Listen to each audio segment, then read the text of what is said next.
Episode 535. Undead. More zombies, more aliens. Don't know why. That's 2 in a row that there's fucking aliens mixed with zombies, and I don't know what's going on. Is that the Undead. new thing for zombies movies? Everybody's throwing aliens Well, I mean, in these there? are older movies, though. No, I but- understand Oh, that, no. but what's the chances? 2005 was this one, I think? 2003. 2003. 3, It okay. came out. Okay, so so you mentioned the alien aspect of the past two films, and I hope Mick agrees with me on this, and it comes back yet to my dislike of the Festival of the Living Dead. So this was filmed by the same people who brought us Daybreakers and Jigsaw. I mean, these are actually really good directors, and they ended up making a movie that is okay. So the directors themselves, this is what they like to say, is they wanted to start or have made a fully length film by the age of 25. On their birthday was actually the first day of shooting of this film. Now, this is a film that I love because it still shows how the DIY indie movement that really came from, the kids from the 1980s, and how the 1990s was still this area in which you were using the old ways, but the new ways were coming, and it wasn't, at this point. So this film, for me, watching it several times over the years, including when it first came out, it's a movie I love, but to me, I love it because it has a DIY aesthetic. I mean, it's shot on 16 millimeter, which at that time period, it's only a couple more years that films are, shot digitally. So, Yeah. I already have my damn rating, to be honest with you guys. okay. Oh boy, But, I didn't pick a good one for Sturdy Bird. I gave it a 3.5. I like this one a little bit more than last week's because it did have more of a horror element, more blood and guts, which was always fun. Yeah. But overall, I didn't really care I didn't care for the story. I didn't really care for the movie too much. And again, I wish there was like more zombie action in it. Listen, I realized picking this movie that if you didn't like it, you're dead to me. No, I know what this movie was when I chose it. I wanted something. Honestly, it's kind of ironic that we both picked zombie alien movies, because I picked this for the fact that it is a zombie alien movie. I thought it would be so different. It didn't. Thank you, James. But I thought it would be so different, and like you guys might like that idea of the change, because I do not by any means think this is like one of the greatest zombie movies ever made. If I was going that route, I would have put Anna and Apocalypse on there. But that's a really good movie. That's such a great but fucking movie. I will, before we're right now kind of going back and forth, The Dead Don't Die. And I hope, Mick, you agree with this, is that it should be the dead. difference. Well, yeah, the difference between The Dead Don't Die and Undead is The Dead Don't Die were a whole bunch of people who know what they're doing that fucked up. Yes, I enjoy the film, but they just wanked off. This is people over 3 years, literally putting their heart and soul into, like, what they wanted was to make a B movie 1950s into 1960s esque comedy. Yeah. And, these people had no idea what they were doing. There is a short from 1996, which is actually really competent, but they didn't. Everybody there was throwing in what they could. And that makes it that much more fun. Dead Don't Die. It's Jim Jarmusch, and we should never. There's no excuse. I still love my Jarmusch, but there was no excuse for the lackadaisical element of that movie. Where this movie, Aliens, it's a great concept. You're going with a movie that, I mean, you literally could go through and pull the references out for the entire film.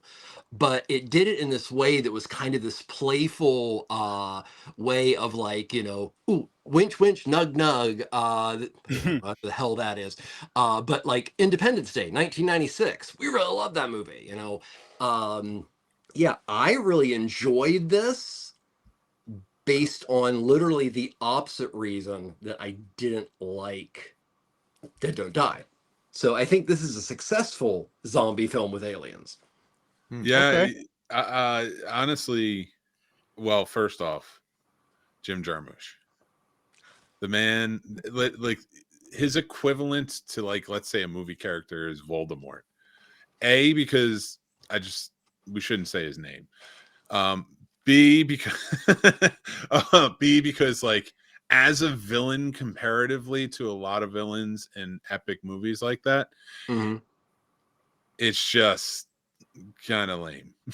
So I think Jim Jarmusch and Voldemort no, I'm just kidding. I'm picking on you, Trevor. I'm sorry. I know. I love my Jarmusch, but I also see where you do understand I'm trying to get sturdy to ratings by I understand. And I love the back and forth. By Ricky Laking this situation. Ricky Laking. Lives in Jerry that Springer in art this house shit. zone. It's like Go, Bellatar. Either you like them or you don't. And yeah. there's no in between, and that's fine. And you know what though? It's the funny thing is, like, when it comes to directors like that who are very quirky and specific, I at least respect that of them. You know, like, it's either you like them or you don't. You make that, there's that hard line. You're that type of artist, and I like that. So, yeah. So, but coming back to Undead though, that's why I chose this. And actually, I have a personal connection to this movie. I remember when this was like came out in 2003 early, but it was being talked about for years before over in Australia or New Zealand, wherever it was. Yeah, it was Australian. Yeah, Australian. And so it was being talked about for a while, and it didn't come over here. Like, it came out in 2003 in film festivals. It didn't come over here till like 2004. I had to go to Chiller Theater convention and find a bootlegger to get this movie. That's a very similar situation. Now, recently, although the fact that it's available on streaming, Umbrella, which is a really, really cool boutique label, if you're a movie fan, out of Australia, released a 20th anniversary of this film.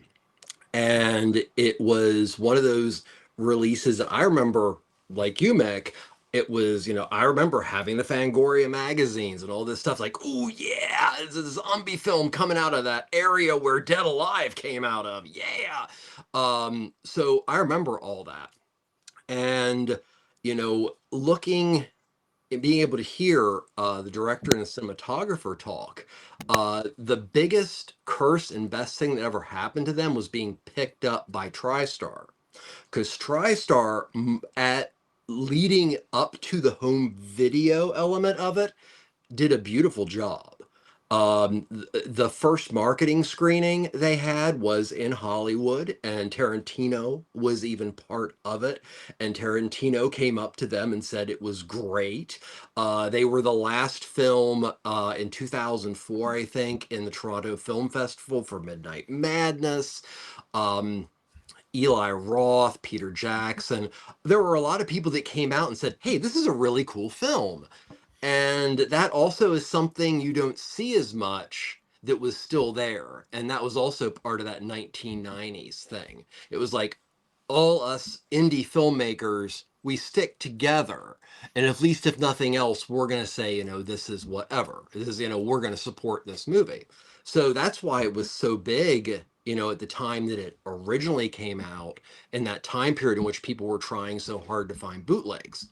Now, also, Roger Ebert even reviewed this film. Yet again, give your TriStar in their marketing department. They didn't fuck up yet. And even though Ebert didn't like it, he said it was competent. There was so much stuff going for them. And when it went to video, there was a break, which was typical. You would go from theater to 6 months to a year until it came out in video. That's not done that way necessarily anymore. So in that time, they decided they were going to market it as a straight horror film. And it actually is this film that there was so much buzz about in the horror world that literally just fell through the cracks. in the home video market, which is sad because is it as good as Dead Alive, which was made in the 90s in New Zealand? Of course, it was very influential. Better than Body Melt, another Australian like extreme horror film. But it also, it's a fun fucking movie. Yeah. And that's yeah. I don't, I like it. I enjoyed rewatching it, and it was very rewarding listening to the director and the cinematographer talk about, the things they did and the point that it was so fucked up. But everybody was jumping on board. So, yeah, I mean, yet again, even though I have love for Jarmusch, this is by far more successful. And you might the directors of this, Peter and Michael, they went on, and when I was looking at it, and it's like kind of researching it as we were going, I thought it was interesting because this is a really fun movie, sort of a send up, but the rest of the movies that they make afterwards are interesting turn because they go to Daybreakers, Predestination, which is a very different, unique movie. Yeah. Jigsaw, and then Winchester. So, and that's an interesting fold of horror that you're playing with.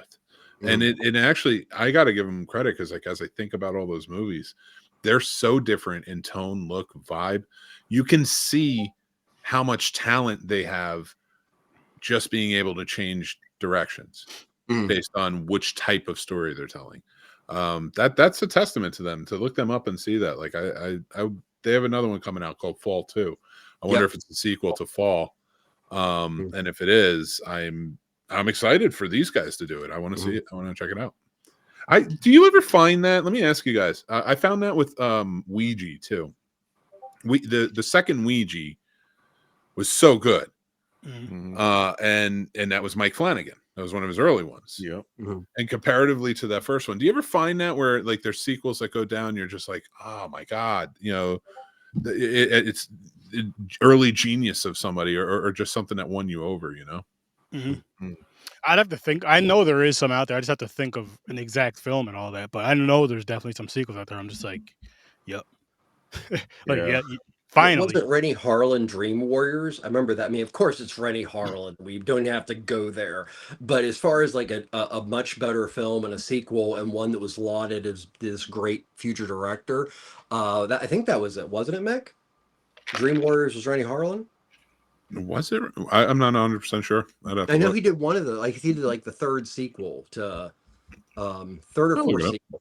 Yep. I could see him doing it, especially with the rock background, but yeah, he did. Oh no, I don't know. I just looked up. I just looked at Dream Warriors. I haven't looked up the actual. No, Chuck Russell was the director. Chuck Russell in that one. That's pretty cool though. He did one. Yeah. Well, Chuck Russell is actually a very good, competent director. Listen, they pulled those movies. Definitely pulled some very cool people into the fold and really made them shine. Horror movies are, man, you can get some really special filmmaking out of horror. More than, like, if you get like the Mike Flanagan, like, dude's a genius. I'm a huge fan. Yeah. And like, go back to Kubrick. Kubrick made everything, like, fuck, I hate to say it, but, like, because I don't like to think of directors that way, but almost everything was flawless, So, but what's like he most famous for? We would argue 2001, but we're cinephiles. I think the regular Joe, which likes movies and whatever, and hears Stanley Kubrick, would be like, oh, it's The Shining. At this point, you go back 40 years, they'd probably say Spartacus, but that's just me. Or 20, they say Full Metal Jacket. I love. It's interesting because Kubrick's one of those that, each generation kind of revisits one of his films. Yeah, that's true. Yeah. Death of a Genius, man. Death of a Genius. Sorry, we got trailed off there. It doesn't, because. Sorry, Sturdy. Oh no, I was just saying that's fine. I was just saying that's fine. And just to add on to you, Mick, as far as like with the horror goes, that's a big reason why it's my favorite genre, is because it can literally go in any direction, and as long as you have the right people around it or behind that story or whatever, it can be a really good story. I don't think you could do that with any other genre. I really don't think you could do that with any other genre. You're a ridiculous human being. Your favorite genre should be documentary. Documentary. There's some good ones out there, but I won't say. I 1970s porno. listen. I love documentaries. That's a good documentary. Attack of the Bush. Oh my! It's called Teeth, James. We have that movie. Oh I yeah, haven't seen it that was a weird movie when I first seen it. I was like, what I've the never fuck? seen that. and I'm it's- excited that it's gonna be a Feed third is of it. available finally. Speaking of weird movies, Wait, which What is movie? it? I'll tell you guys about it later. Oh, okay. Okay. Yeah, See, but Oh, real quick. it's kind of similar in the Teeth, except it's yeah. Okay.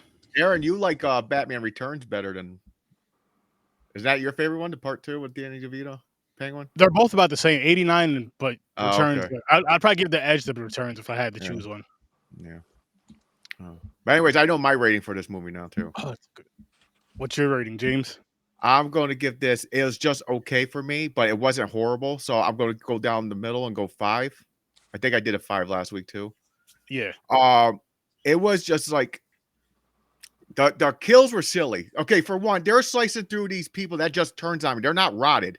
They're slicing through them like they're a butter with fucking like things that shouldn't even cut you like that.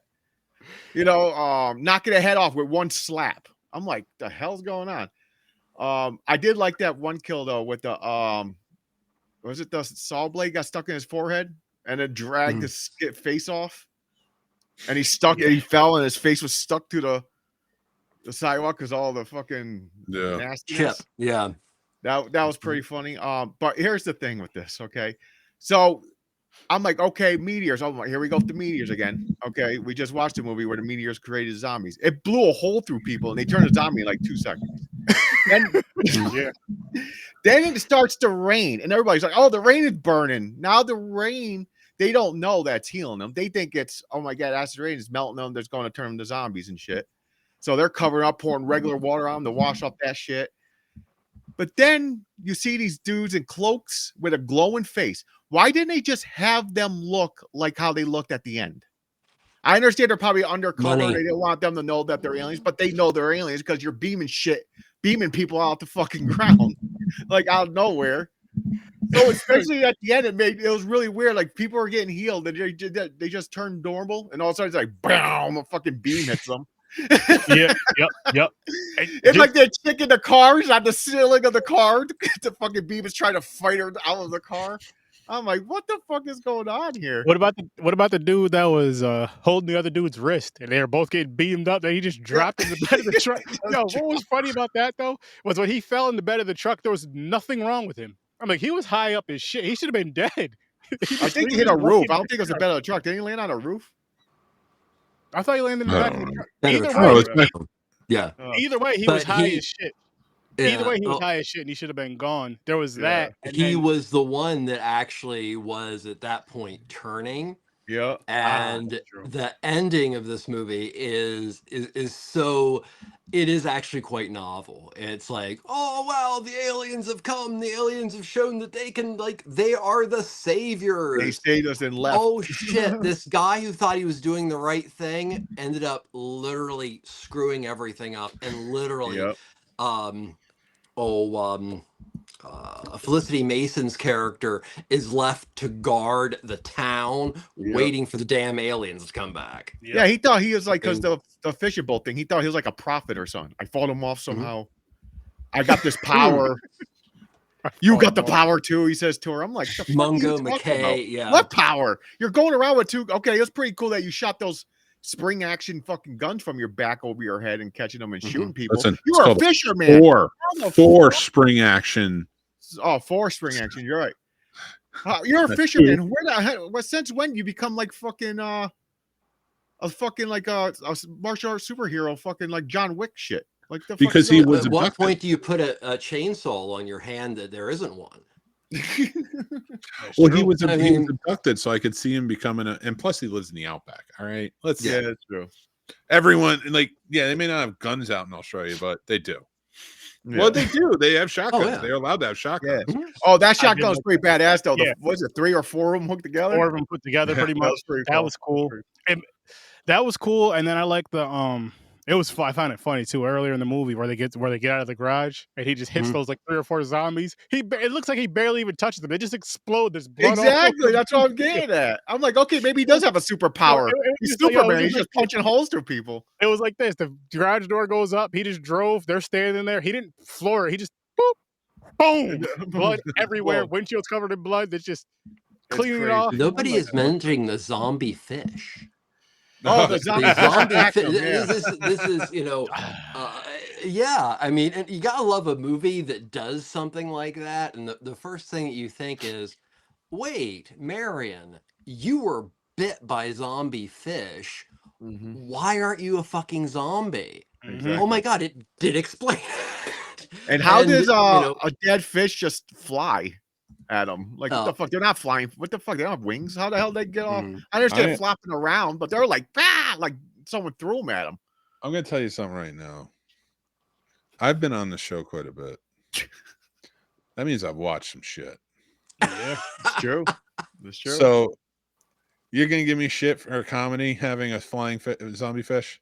No, I'm just saying it's funny because of it. I'm like, what the fuck? I was like, is that a flying? How the fuck are they flying at him?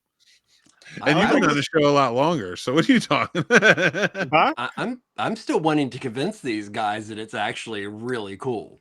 Yeah. But I don't know if we'll be able to do that. No, I don't have nothing against it. It was just so weird to me. I didn't expect it. I'm like, why are these fishes flying at him? then he has this fucking like a hook thing for a fishing pole. It's like it's Lucky Charm or something. Motherfuckers just can't. They keep showing it, and I still don't understand about it. MacGuffin. I'm like, the fuck is going on with that? It's Undead's MacGuffin. That's all it is. But other than that, it's not meant to be the main horrible. thing. Yeah, the movie's not horrible. It reminded me of something like, of course, we've seen movies like that before where they thought they're safe, but then there's one zombie that gets loose. Yeah, that happens a lot. But you got to make it so you can set up for zombies are taking over the world type shit. You can make a part 2 if you wanted to. But it's just how they mixed. I honestly, last week and this week, I think it was last week with the alien again, right? Yep. Because I was the dead. I watched a lot of zombie movies. Lot. I never seen zombies and aliens mixed. And what's the chances of those 2 in a fucking row? Back-to-back weeks. What the fuck is going on? It's just a weird concept. I never thought of that. So I seen Cowboys versus aliens or whatever. I'm like, what the fuck is this? At least it's a human on a horse fighting aliens or some shit. But I'm like, you're putting aliens in zombie movies? The fuck is going on? And I'm with you too, James, with the whole like, what are the chances of it being back-to-back weeks? Because it's not like we picked them back-to-back weeks. I mean, as far as we had a little wheel spin or whatever for both of these. I'm like, back-to-back weeks, we literally got zombies and aliens. Indulge me for a moment. I want to check the Horror We're So Sturdy podcast episode reviews for myself, because I'm taking offense here and I'm bringing it with me. Let's see, what have we done on the show? So we've done The Dead Don't Die. We've talked about that with Jim Jarmusch. So don't you dare complain about Undead. Listen. Well, you weren't awake for zombies, so I'm not going to argue that. Festival of the Living Dead was one of the best movies of all time, so I get it. Of all time. We kicked it off with Outside. That was an awesome zombie movie. That was not just a good zombie movie. That was a fucking wonderful existential film about abuse. So, it wasn't even, in my opinion, a zombie film. That is true. Yeah, so we went out the gate. Like, but the funny thing is, it was like kind of like sledding down a hill. Like we started up here, and then it's just been a decline. And then I feel like with last week's movie and this week's movie, I like this one a little bit more. It's like when you're going down the hill and you hit that like little slope, that little bump, and go down. Knowing the film that we're going to talk about, I have safe to say that it is going to do that. So I was looking at the Sir Sturdy episodes. I was like, what am I? And I was like, oh shit. Man, since Trevor and I joined the show, they watch a lot more good shit.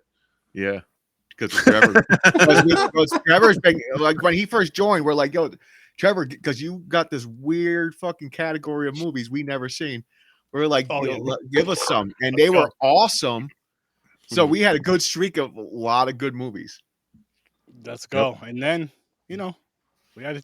But then, It's- hey, it's gonna be all over the then place, you get me involved picking a movie and someone else picking them. That's Yeah. what happens. That's what happens. I pick something I've never seen. I look at the cover. I go, what's this about? I go, Yeah. huh? Mhm. Okay, let's put it on there. I don't do research of like if it was fucking award winning or anything, or people are saying it's trash. I just put it on there. Then, oops, my bad. You guys got a shitty movie because of me. My oopsie. Listen, and but the thing is, though, I A lot don't. of us shop for records that way for new music. So, And those are movies you don't want to skip well, at over least either. before though. streaming. You know what I mean? Like, I know there's a lot of people and a lot of shows out there that like to just touch on the good ones. I'm like, nah, fuck that. That's boring. No, I'd be bored. Yeah, If as crazy as this sounds on this podcast, if I'm only reviewing and watching good movies, I'm gonna get fucking bored and mad. Like, nah, fuck Mhm. this. It's time to put some bullshit on here now because it's just you find gems when you watch when you watch movies like this. You do find some gems to where I know you guys like this movie more than I do, but you find these gems to where you're like, oh shit, like Helen Keller versus the Night Wolves. that shit was so. If we just watched theatrical releases and big name movies, we would have never ever I even would have heard never of it. heard of it. Yeah. No. And we had No. a blast. No. Shut this down. That's not what I'm saying. It is What do every American's God-given right. And I'm saying this as your duly elected movie president. It is every American's God-given right to watch whatever the fuck they want to watch. I agree. As long as it is not lewd or involve children in any way. Because even So no child kids can be in actors movies? like in Goonies suck. No, I'm No, I like there's a some. whole genre of film there. no, I'm just kidding. I'm kidding. Yeah. No. Just say. You can watch any movies that are good. Village of the Nothing Damned. bad. Nothing really, really bad. We know what we're talking about. Talking about that bad stuff. Yeah. Oh, Behind James. Yeah. Yeah. Yeah. Mick don't like movies where kids get hurt. I'm going off the rails here. Oh, Listen. But I don't care. I'm not judging your terrible movie choices. And yes, they found some amazing gems. I love the fact that you review out there movies. Never, ever, ever stop that. Oh, that's never. What I'm saying is when you watch this movie and you see a zombie fish flying and you've seen so much bullshit. Listen, It's a logical thing. Like, It's different this has to be categories, Mick. explained. It's a different I'm just bullshit. happy That's that he why. It is. explained why he didn't become a zombie. Yeah, that too. I'm like, what the hell's going on? I thought you get bit turning a zombie. What is it? Just they're just turning zombies out of nowhere because of the fucking gas. hold up. Going back to this fish bullshit thing, I'm gonna say it like this. Certain movies that you like more, you know what I mean, like a movie that you really like. There's bullshit in a lot of movies. Those movies you accept it because you really enjoy the movie. It's kind of like people. Mhm. Like there's certain people you accept some more bullshit from than you will from others because you like them more. So that's probably why James is pointing out the fish thing. 'Cause- Joy said he'll eat a zombie catfish. see, Yes, I saw that. because going back to the Helen Keller movie, there was a lot of crazy bullshit in that movie, but we all had a wonderful time, loved it. Trevor, I recommend that movie for you. Helen Keller versus I Trevor. watched it. Oh, What did you watched think? it? I forget a lot of it. See, It I was just thought it was kind of so funny silly. for the first 15 minutes. oh man, No. you know what it is, Troy. I That- watched the Trevor rest of watched it the and it first just 15 didn't minutes then, 'cause resonate it's- with me.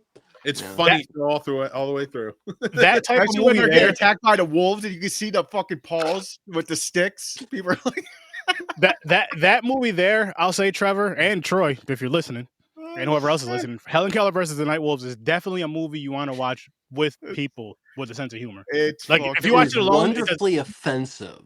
yeah. And it knew Oh, it, and it yes. played that card very well. So Oh. I can't say horrible things about it, but honestly, I don't remember that much about the film minus that and being like, oh, these guys have, or guys, gals, or whatever, have balls. Well, I mean, You know, I'll say this. I'm gonna do another watch party for that one of these days, and it'll be Mhm. earlier, like on a Saturday or something, whatever. It'll be one of these days where we can all get in there and watch it together because it is funny. Bring your weed. Definitely funny with people. Yeah. I mean, I watched it It's, alone. I was laughing my it's- ass off. As a matter of fact, it is just so out there. so Bring really your quick with this succulents. movie. Yeah. I watched that movie. I watched the movie. Me and James reviewed it on here a couple of years ago or whatever, right? And then as we're talking about it, my brother hops in the comments and he was like, I gotta see this. And I'm like, yo, I'm about to order this movie for you right now. I went right on to Amazon, I found it, ordered it, sent it to him. It took like a month to get to him. Both of us forgot. He was like, what the hell is this? But after he watched that movie, he was like, yo, this is my shit. I want to review this. So we did it on Sterno Vision, and we had like 7 or 8 of us that night to do the watch party and the review. And Oh my god, Trevor, it was hilarious. It's one of it's one of those things where when you're watching something funny, it's a lot funnier when you're watching it amongst like-minded people. Oh, that yeah. laugh at the silly shit. That's definitely one of those. That's a watch party movie in its fullest. I highly recommend that for anybody who has a sense of humor and will watch those silly ass horror movies, because that is my shit. Oh my god! And they made that movie. They knew what they're doing. They're like, yeah. let's make this silly as shit. Check this out. But And that's what I just respect about it, is that when movies know their limits or know that like what they can do, and they just do that, and if it works, sometimes they do whatever they can do and it don't work. Like this, it was okay at best for me. Going back to this Undead movie, it was okay at best. It just, I don't know what it was that didn't really click with me, but hopefully, before I get another different style version of fucking a zombie movie I've never seen before. Like how they turn zombies and healing them and shit. It's the first time there's a cure. I think. Was there other movies that there's a cure? I can't remember. I'm sure there was. I can't think of any. Was there an alien cure? No, I don't know. No, not an alien cure. No, not alien. I'm just saying a cure. Oh, wait. Not technically aliens, but technically 3 of the movies this month involve space in some way, because Festival of the Living Dead incorporated the meteorite. Yeah. And that one chick getting beamed up. Oh, she wanted to go home. She said, I'm out of here. Space, the final frontier, man. Yeah. Thank you. So really quick before we discuss this more, and before I show you guys what next week's movie is. Boom. That's not doing it again. No, next week's no. I'm talking about next week's movie. I'll show next week's movie poster next. Oh, doing it again. Casters for a cause, people. Yep. Brought to you by the Scene Snobs. It's gonna be wild. It's gonna be a fun time. I really want to do something with this. Well, yeah, I got space for you. Yeah, I'll be talking to you about multiple things, but yeah, definitely want to do something with this. Yes. Yeah, so just to give the rundown, if you don't mind. Of course. Dirty Bird. If you could leave it up, just so anybody who's still looking. Guys, we do this thing called Casters for a Cause. Sometimes we do script reads, but most of the time we do these things I like to call fun dathons. And that's it's just to kind of bring some fun, bring casters together to talk about whatever we do in normal shows, but we're all raising money for good causes. And right now California needs help. It is on fire. It's tough. Please, I don't this isn't anything political, anything like that. We're going to be giving to the American Red Cross, which they're giving towards LA wildfires. The GoFundMe link is live. You can donate at any time. Please watch us that day, though. It's February 1st, starting at 3 p.m., hosted by Sturdy and I. All these fine gentlemen and many, many, many more people are going to join in. We'd love to have you. Let's talk about it. Let's help out. Let's do everything we can. That's what it's all about. So, that's coming up. Hopefully you guys can be a part of that. Hell yeah. And listen, it's going to be a great time. Like he said, there's from 3 p.m. to 1 a.m.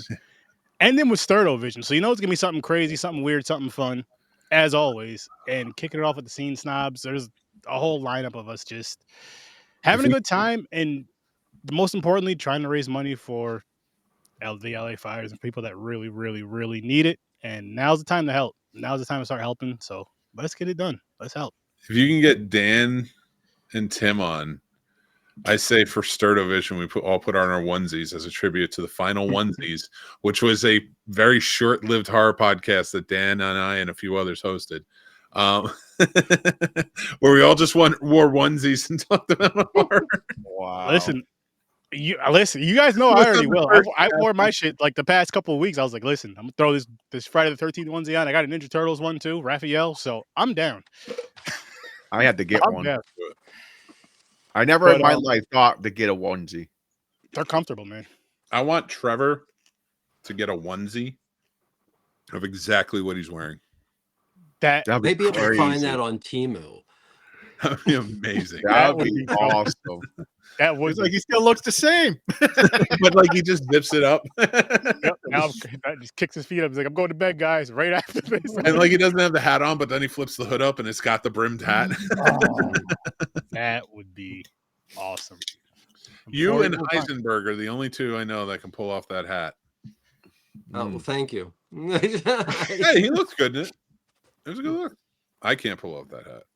A Jimmy Walker onesie. A Jimmy Walker onesie.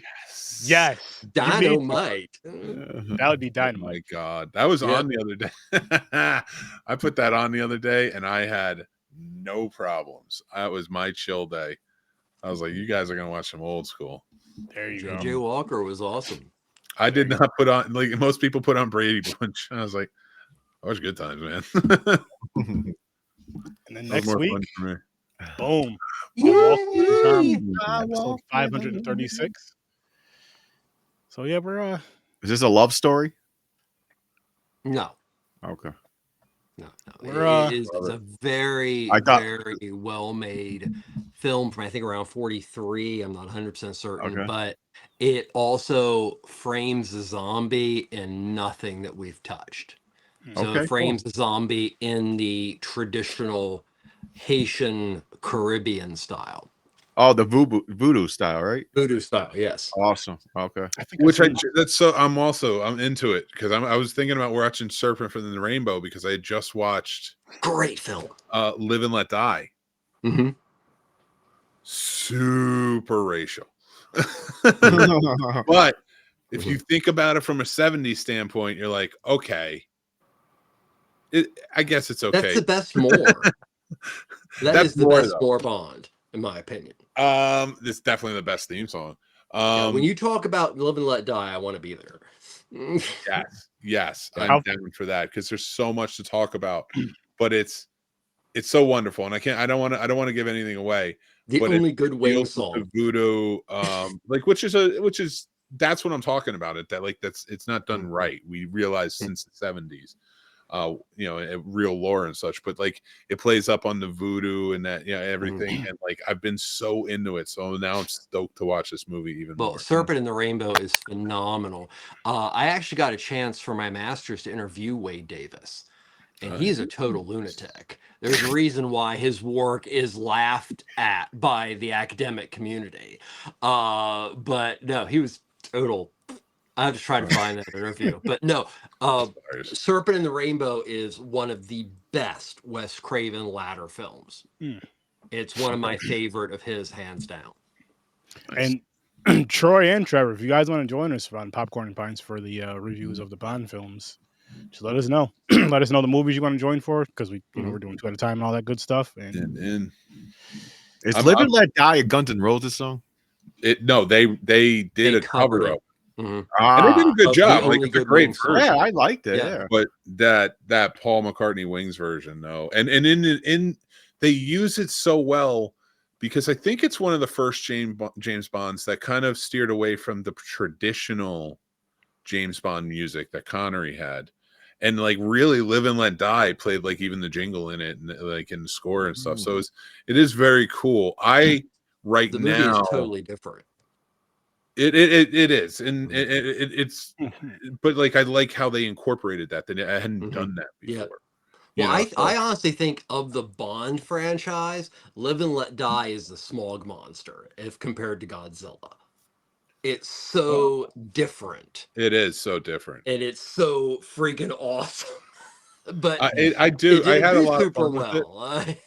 Like, dude, what is it with everybody in Sharks? But we're gonna get on to that. Popcorn and Pints. This is what it is. Like, you got to get on it because Popcorn and Pints is a fun, just like Harvester Sturdy, but we broaden it over. Well, we don't. I'm a guest, but we broaden it over there. Hang on, I got to interrupt. You're an honorary co-host. You've been on there way too long to be a damn guest, Mick. You know this. Well, I appreciate it, and it's. But for me, like, it's so much fun because I love horror, so I get my horror fix when I'm on here. But I don't, and now I kind of do, but like for a while, I didn't always get to talk to people about movies, you know what I mean? Like a group. Mm-hmm. So it's cool to be on Popcorn and Pints every week where it's just like we're reviewing and it's old stuff. And it's like this James Bond trip has been so much fun because I haven't seen them all. I've seen less than half. Well, not anymore. But not anymore. You're like on a what are you on? Fucking movie number 12. I just finished Man with the Golden Gun. I'm starring in The Spy Who Loved Me. I'm super stoked to go. I loved Christopher Lee and The Man with the Golden Gun. And that's the thing. Like every passing one, are all of them great? No. I mean, there's some Connery ones where you're like, That's why like you can't get mad at some have not aged well. Let's put it that way. That's a good way of putting it. I mean, I've only watched the first two so far for last week's show. Well, I was curious where you guys are right now. Oh yeah, we in the show. We just started last week. Goldfinger's next. Goldfinger. I'm just so far ahead. And Thunderball, right? And Thunderball. Yeah, we're doing good movies. Well, Goldfinger is like that is the literally that's the Bond film. The laser at the table that Bond is tied to. That is that movie. Yeah. Okay. That is the gold standard, no pun intended, of Bond films. After that, they gave up the gold standard. Fucking Nixon. Civics joke. Yep. Oh man, I can't wait. I really can't wait to dive down that road more again, just because more movie knowledge and just well, what happens you hear from one film to another and all that. And I'm looking forward to it. Kind of like with the Godzilla thing we did last year, Star Wars, Star Trek. I know there's gonna be a lot. I to watch all the Bonds. It's just they're over. Like I couldn't do it myself. They're overwhelming. I'm like, there's too many. I've seen probably like 5 of them, maybe recent. More of the newer, like Craig. Yeah. Like I never seen these really old ones. I seen the one Octopussy that had Octopussy in it. I think I seen. That's a classic. Yeah, I think I remember seeing that in theaters. Which one is with the video game? Is it GoldenEye? GoldenEye. Seen that? So I always wanted to watch them all because I know a lot of people that talked about Bond and shit. Same thing with like Doctor Who and everything. I'm like, I couldn't get involved because I'm like, I never got around to them. I was like, there's too many. There's too many. There is a lot. And you know what it is too, and I'll say for both Horror Story 30 and Popcorn and Pints, more so Popcorn and Pints, I'll say there was a lot of movies, the franchises, a couple that we've done so far that I wanted to watch, but it's like but to do it for the podcast, it makes it a lot easier. It is easier. Because it's like one, you have to watch it for the show in a certain way. Yeah. And then 2, you have people to talk, you have the conversation. So it's like boom, I'm watching it. This is why I'm watching it. I'm watching it to have this conversation with some friends and have a great conversation. The show's always fun, no matter how the movies go. The shows are always fun. Yeah. And it's just like it feels like less of a chore when you're doing it like this. For me, I'll say for me, when you're doing it as a show. Same. Unless the movies are terrible, those are the ones that are just like, oh fuck, I have to watch this shit. and to kind of push the Popcorn and Pints with that. The night of the casters, we're doing a Popcorn and Pints, but it's a punishment. Yep. And on our punishment shows, we call them plot roasts. We have to watch a really bad movie. All of us, the entire cast of the show, has to watch a really bad movie that was chosen by our punishment wheel. And this one for casters is a special one because it's one we really hate. And that is The English Patient. So we get to roast that movie and then roast Chris for not being there. Yeah. So that's another that would thing. be fun. So we have a new rule with Popcorn and Pints. So we have with our old punishment rules would be if you miss an episode or you're the reason why we move an episode, because here and there we will do that, you would be the one that's punished. You would have to watch an extra movie by yourself and then review it and this, that, and the third. But flipped it up, changed it up. So now it's what Mick was saying. We all have to watch it, talk about it, roast it and all that, but also roast the person for the reason why we have to watch this movie. And on top of that, they will be Basically sitting trying to like, make them cry. it'll be something like this, to where, say if it's me or this screen, to where, you know what I mean? To where the person who's getting roasted is going to be in the biggest screen for Okay. the reason, you know, just so you know, like this asshole is the reason why we had to watch this damn movie. Look at you. Ugh. Oh, it's going to be so fun. I knew it was going to land on that fucking movie too. The tough part is going to be getting through that damn movie. But after that, we're going to be good. We're going to be golden. And we took a break from Bond for that week just because it just makes the most sense. Like there's so much going on, and we know it'll be a lot more entertaining for the viewers of us talking shit about each other in a movie, raising money versus trying to talk about Bond. And it's just a long ass day. That's a long day to be trying to get through Bond and all this other shit that we're going through. So the English Patient, and on Stereo Vision, we are doing, what is the movie called again, Mick? Not The Last Dragon. No, we're not doing The Last Dragon. We're doing Big Trouble in China, which is Big Trouble in China. Favorite, Which is a great film. So I would like to say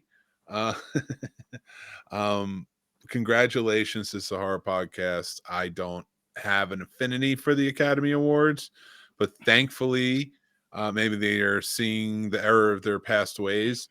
Nosferatu has seen a lot of not important ones as she should, but has seen a lot of Love and The Substance. So The Substance is even up for Best Picture. So yeah, that's for a place that has always like kind of shunned horror.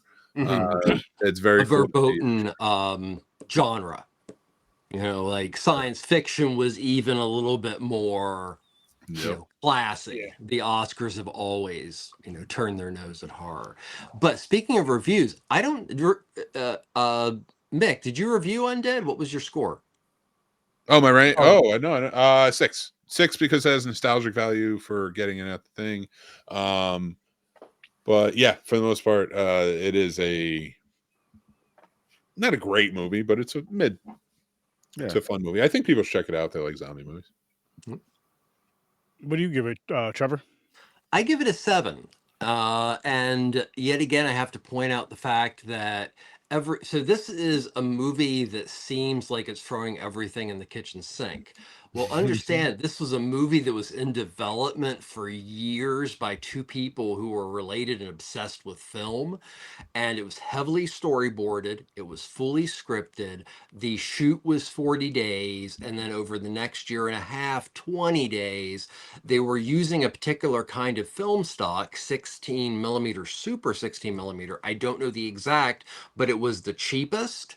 But also, while they made it, and this is definitely something that I have to, the Andrew Strawhorn, I believe, was a cinematographer on this. They could not actually see the image clearly. Like there would be large white spots in the Viewmaster for this. So they would have weeklies. So when the stuff was processed and came back, a lot of the stuff had to be redone because they didn't know. Everything was done like scientifically. Like, okay, we have this done in storyboard. Technically, this should all work.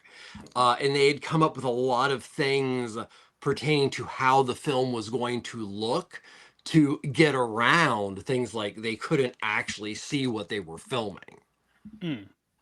So there was a lot of thought and a lot of DIY and a lot of like everybody in the kitchen sink doing their part to make this film happen.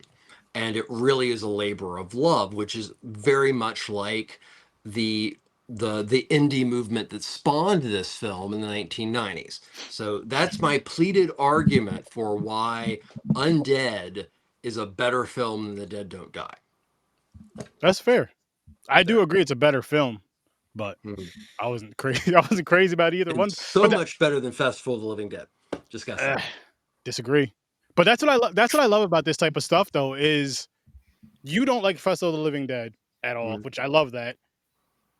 I don't really care for these movies, and I like how we have different opinions on this, because it just makes the conversations more interesting, more Well, entertaining, it's more been fun. fun to not have necessarily the same opinion, but Yeah. also this particular zombie walk has been some surprise opinions.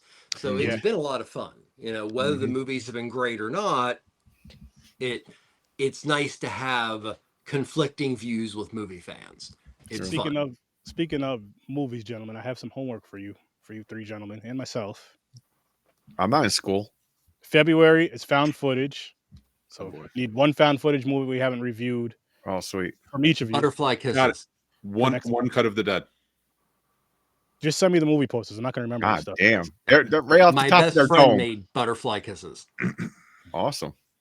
Eric Christopher Myers. Nice. Yeah, when you get a chance to he died send it to me. he killed himself several years ago. Ooh, sorry. Oh, Yeah. sorry. That's my pick if you haven't done it yet. Okay. Butterfly. I never watched it. No. I would like to say about next week, though.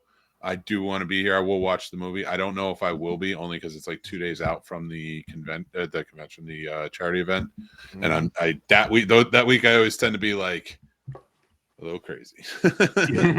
Listen. Oh, you got to prep everything and make sure everything's set and shit. So understandable. Oh, actually, I'll ask you after the show, Mick. Sounds good.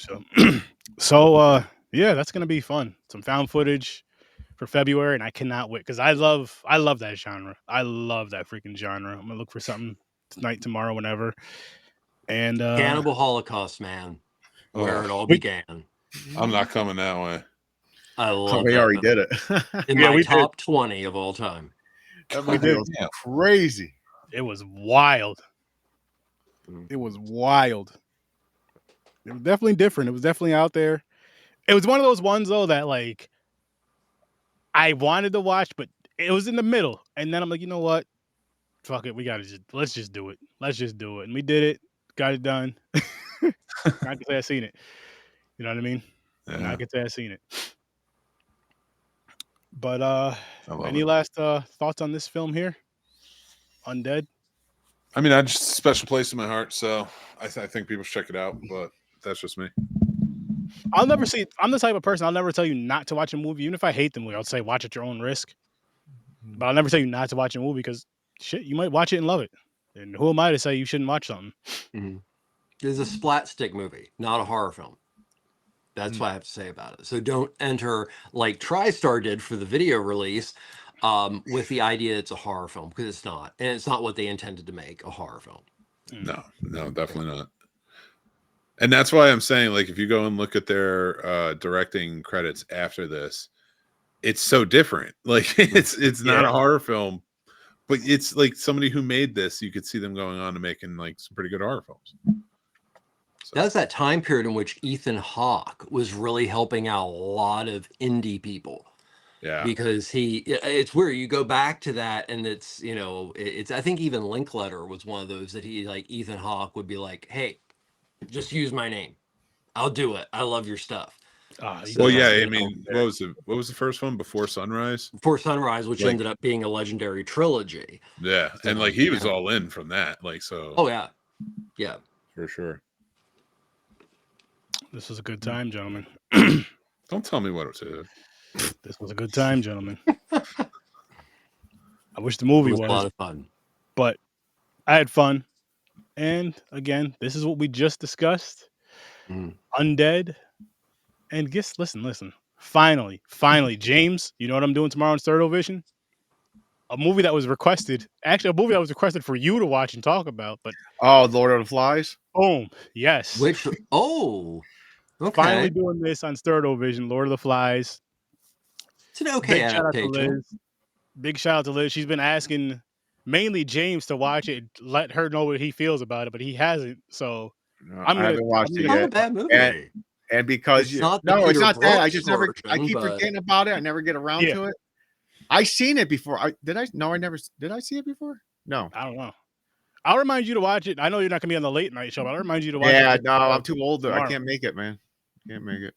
But Now, if you're talking about the Peter Brooks version, I'd be there. Although this version is actually not bad.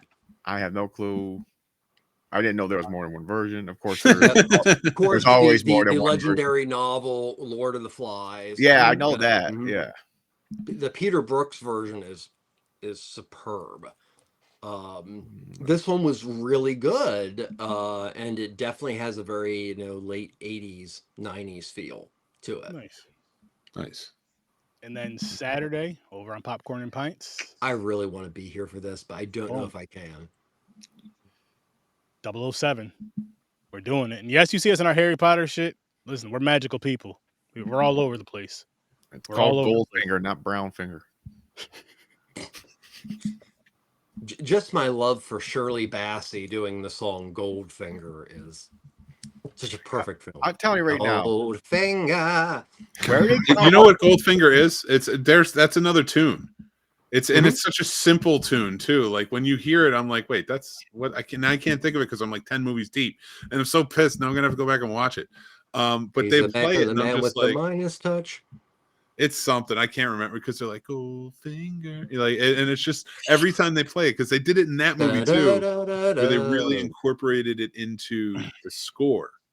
But it's a continual cue. Yeah, but it's another song. I'm telling you, once I figure it out, I will talk about it. They come up with the weirdest names of movies and the women, Pussy Galore. Yeah, it's over sexualized. It's hilarious. Ian Fleming was a misogynist asshole. Let's be honest. And the movies are not as wacky as the books. I've only read bits and pieces of them, but listen, Ian Fleming wasn't on set saying, "Hey James, slap this woman around, throw her around, make sure you force a kiss on her." Yeah, like that dude was blatant. That was him. Yeah. Ian Fleming was an asshole. The whole thing, like, oh, Let's post that up there. He has a license to kill, not a license to rape. Why every episode? I knew it was going there at some point. And it's probably going to go there a lot with Bond. I really want to see a woman Bond.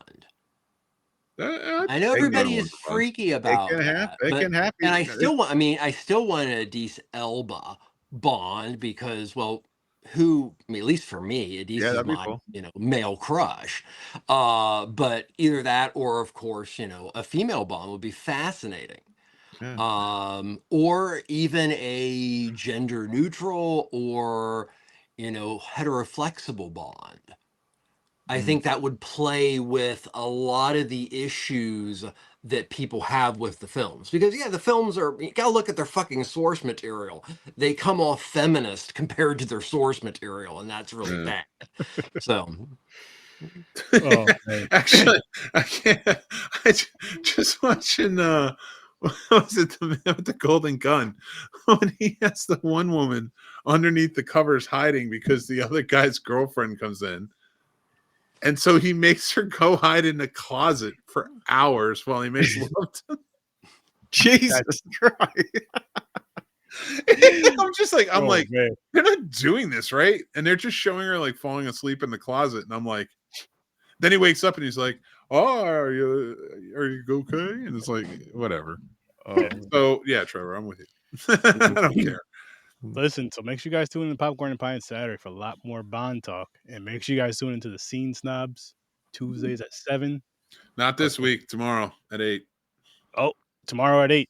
I couldn't do Tuesday. I was too tired. It was too much. Well, tomorrow at 8, but normally Tuesdays at 7:00 p.m. Eastern time. True. Go check out Ambassador Media. If you're not checking that out, I don't know what you're doing. Of course, be here for Horror Search 30. And like we said, Popcorn and Pints. And check out Stories from a Bar, 3 Geeks. Troy Hill Talks, which actually, that's going to be tonight at 10 o'clock. Tune in for that. We got some fun conversations coming for you guys then. Or there. And we're gonna bounce though. I gotta make pee-pee and all that fun stuff. Ew. So I will see you in your nightmares.